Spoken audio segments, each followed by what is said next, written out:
This is a production of World Video Bible School. To God be the glory.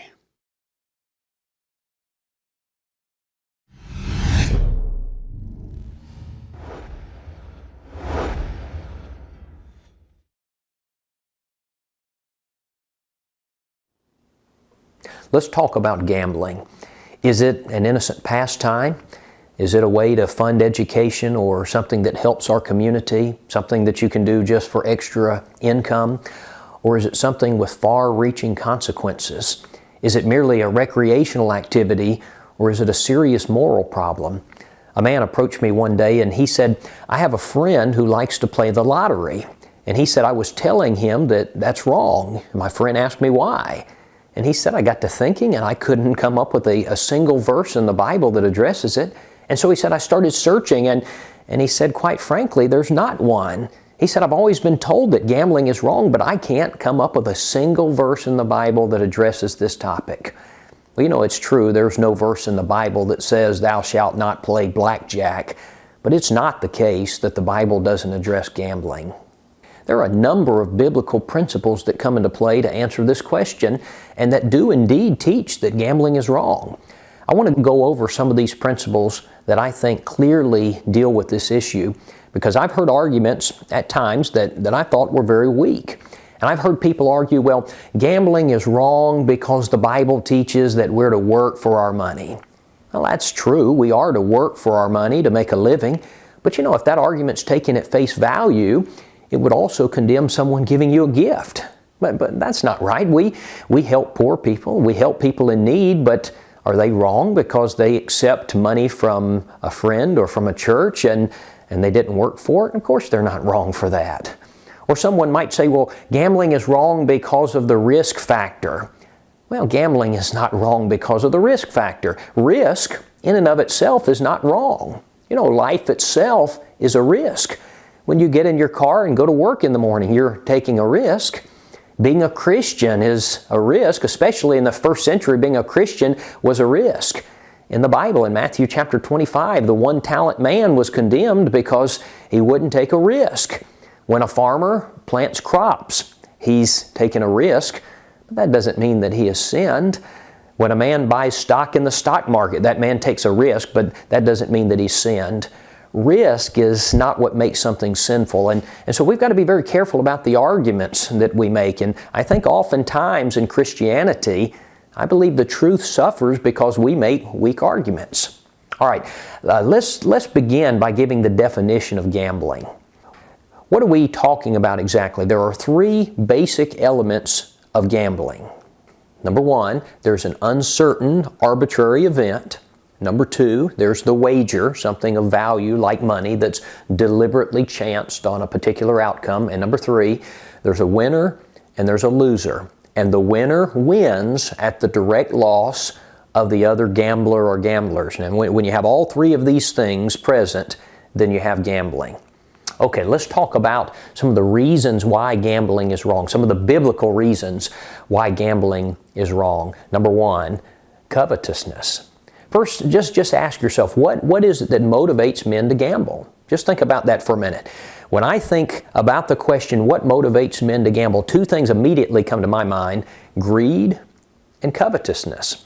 You know, in the Old Testament, under the law of Moses, one of the 10 commandments was, thou shalt not covet.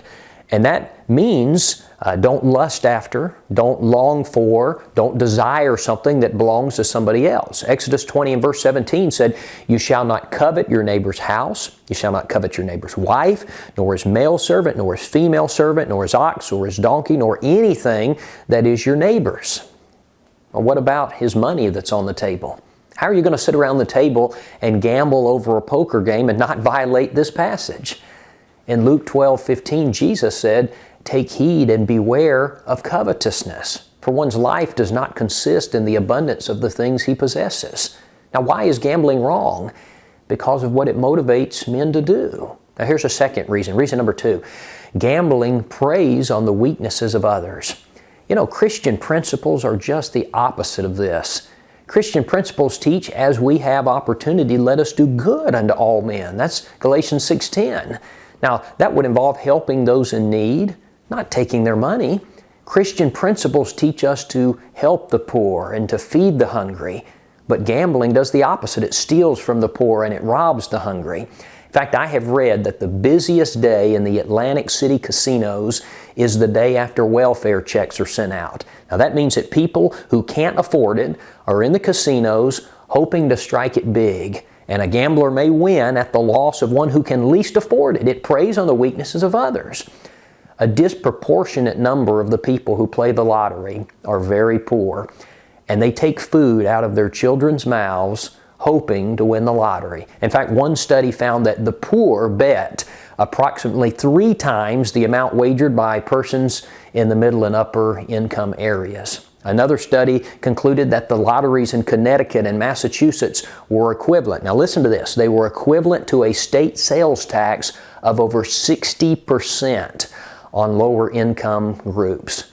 Gambling preys on the weaknesses of people.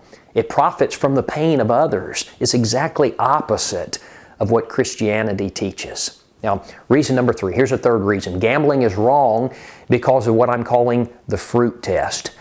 In Matthew 7:15 through 20, Jesus laid down a principle, a test by which every activity, every philosophy could be measured. He said, every good tree bears good fruit, but a bad tree bears bad fruit. A good tree cannot bear bad fruit, nor can a bad tree bear good fruit. Now, I know this is written discussing false teachers, but certainly there's a principle here that's true with regard to other activities of life. Now, let's ask this question. What kind of fruit does gambling produce?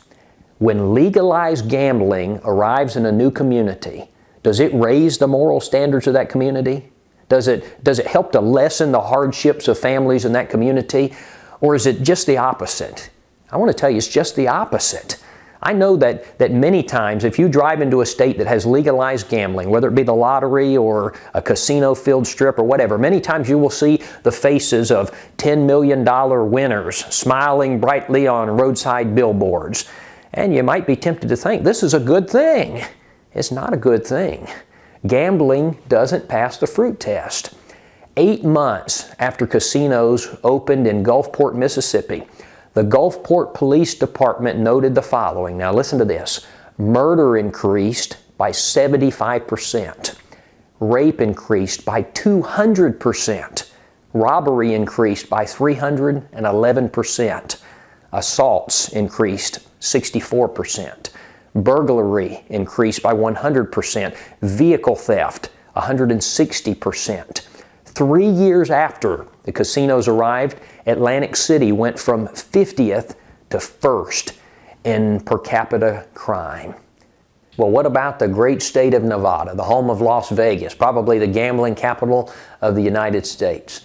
I read that Nevada ranks 1st in suicide, 1st in divorce, 1st in high school dropouts, 1st in homicide against women, near the top of the list for gambling addictions, 3rd in bankruptcies, 3rd in abortion, 4th in rape, 4th in out-of-wedlock births, 4th in alcohol-related deaths, 5th in crime, 6th in the number of prisoners locked up, last in voter participation. Now somebody might say, well, you know, all of that's not due to gambling. They have prostitution and drinking and other things that might be contributing. And I don't doubt that for a second. But isn't it interesting how these things go together? You know, these statistics show a completely different billboard from the one that we mentioned just a few minutes ago. You know, you can see very clearly gambling miserably fails the fruit test. All right, number 4. Fourth reason I would suggest that gambling is wrong comes from the Bible in Proverbs 13 and verse 11. One thing that sometimes people say is there aren't any verses in the Bible dealing with gambling. But you know, there's a very interesting verse in Proverbs 13 and verse 11. Now the King James says it this way, "Wealth gotten by vanity shall be diminished, but he that gathereth by labor shall increase." Now the word vanity here caught my attention because that word means emptiness. It means nothingness. And I thought, wealth gotten by emptiness. That sounds like gambling. And so I did some searching and I looked in some other translations. The English Standard Version says wealth gained hastily will dwindle, But it has a footnote that says wealth gained by fraud. And I thought, again, that sounds like gambling. Another translation says wealth from get-rich-quick schemes quickly disappears. Wealth from hard work grows. Another translation says wealth from gambling quickly disappears. Wealth from hard work grows. I think there's a principle in this particular verse which directly reflects on gambling in a negative way. Now, here's another reason. Reason number 5, another argument against gambling, is that it's addictive. You know what happens to people when they win at gambling? Of course you do. They want to win again. They want more, and their greed and their covetousness gets out of control until it just takes control of their lives. Now, do you know what happens when people lose at gambling? Well, they gamble more because they want to win back what they've lost. It's addictive. That's the point. The Nevada Observer references one very interesting piece of information from the Center on Budget and Policy Priorities. It refers to gambling, listen to this, as being recession-proof. Now, what would that indicate? It would indicate that people gamble even when times are hard, even when they can't afford to do it. Why? Because gambling's addictive. You know, so many people fall prey to this addiction that we have organizations in this country such as Gamblers Anonymous.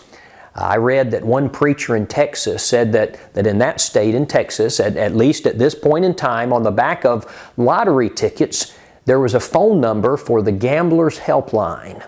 Now that's very interesting to me. Well, he said he called the number and he asked them to send him some information about gambling problems. And very interestingly, according to this information he received, do you know what the biggest gambling problem was in Texas? It was the lottery. It led with 73%.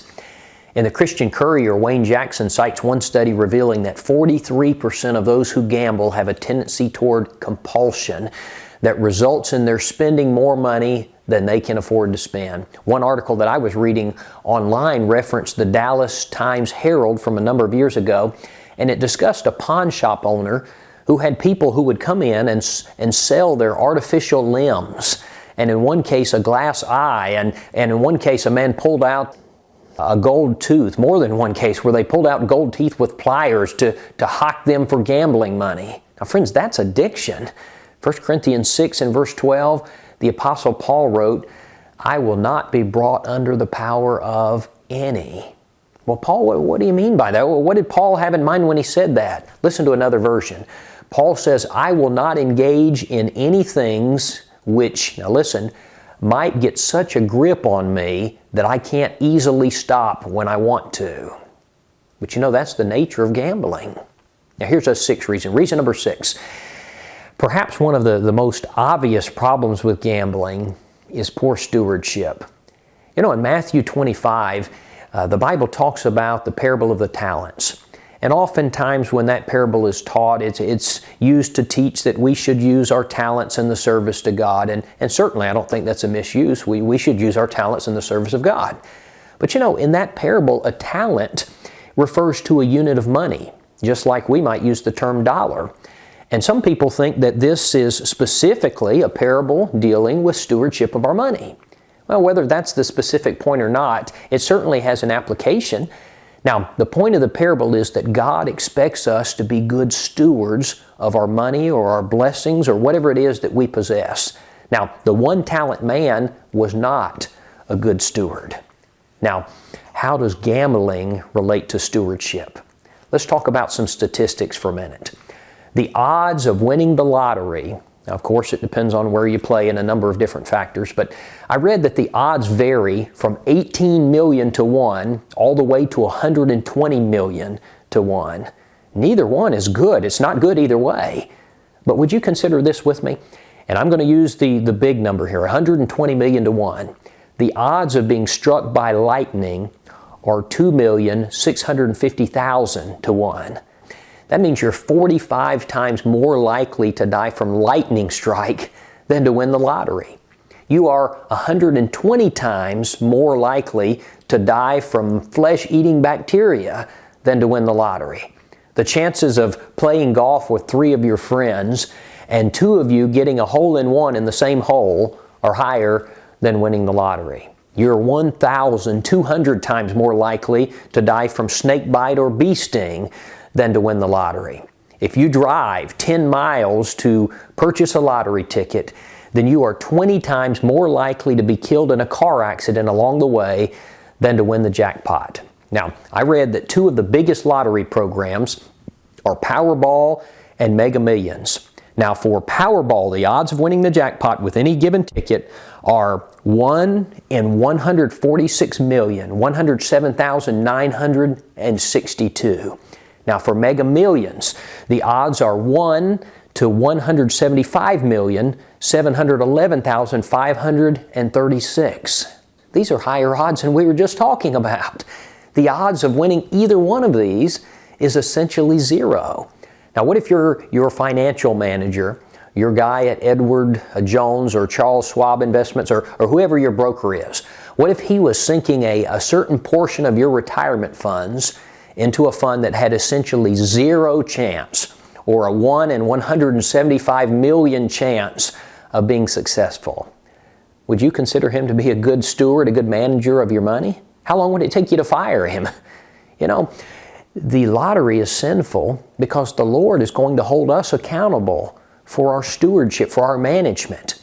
I heard one man describe the lottery as a tax on people who don't know how to do math. Now, what did he mean by that? What he meant is that only people who can't understand the odds play the lottery. Okay, reason number 7. Gambling is wrong because of the influence principle. Now, Christians especially need to get a grip on this one, because this is something that even people in the world view as a vice. They treat gambling as a vice. It's an adult activity. In my home state of South Carolina, the law states that you have to be 18 years old to purchase lottery tickets. And you've seen the commercials. What goes on in Vegas stays in Vegas. And they show gambling and alcohol and other activities. You know, there's a reason that Vegas is called Sin City, and gambling's a big part of it. And if you have a person who's a Christian, and he goes out and he plays the lottery, he is devastating his influence. You know, in 1 Corinthians chapter 8, Paul wrote, "If food makes my brother stumble, I will never again eat meat, lest I make my brother stumble." 1 Corinthians 8:13. Paul was so concerned about his influence that he would never again do something, even something lawful he was talking about. He would not even do something lawful if it caused a problem, much less something that violates Christian principles, like gambling. In James 1:27, the Bible says that pure, undefiled religion involves, in part, keeping yourself unspotted from the world. You know, there's an old proverb that states, in a bet, there's a fool and there's a thief. And I would mention this, neither one does very well for my reputation. Now let's look at some of the objections that are made in defense of gambling. Now you know, just like I do, that despite all of these problems we pointed out with gambling, there are still some people who try to make arguments to defend it. Now, one of the arguments sometimes people will make is they'll say there's not a verse in the Bible that says not to. Well, we've already talked about that. There's not a verse in the Bible that says thou shalt not play blackjack, but there are many verses that condemn it in principle, and Proverbs 13:11, I believe, does mention it. Now, another argument that's made sometimes is, well, all of life is a risk. And so they say gambling is a risk, all of life is a risk. But again, gambling is not wrong because of the risk. You know, you might be involved in a bet that's a surefire thing, and there's very little risk, but it's still sinful. The risk is not what makes it sinful. Well, thirdly, someone might say, well, gambling is really no different from investing in the stock market. But you know, that's not true. The stock market is not an artificial risk. You profit or you lose based on economic performance of a company. In the stock market, you don't seek to gain at the direct loss of others. In economic gain, all profit is by the exchange of goods and services. And in the stock market, there's a legitimate exchange taking place. Your money goes to work for you, and you're profiting from letting someone else use your money. And that's not a sin. That's an honest economic principle. You can look at Matthew 25:14 through 30 to see the Bible sets forth that principle. Number 4, sometimes people will argue, well, good comes from it. I want to tell you, this is a lie that so many states have been telling. Politicians put forth this argument when they're trying to legalize gambling, and you know how the lie goes. They say, well, we're going to use it for education. It's good for the economy. I would first point out this is a favorite argument of the devil. He uses this in so many areas of life. You know, he'll say abortion. We can use it for stem cell research to save lives. Alcohol. He'll say it's got health benefits. It's good for your heart. Gambling. He'll say it's good for the economy and it helps with education.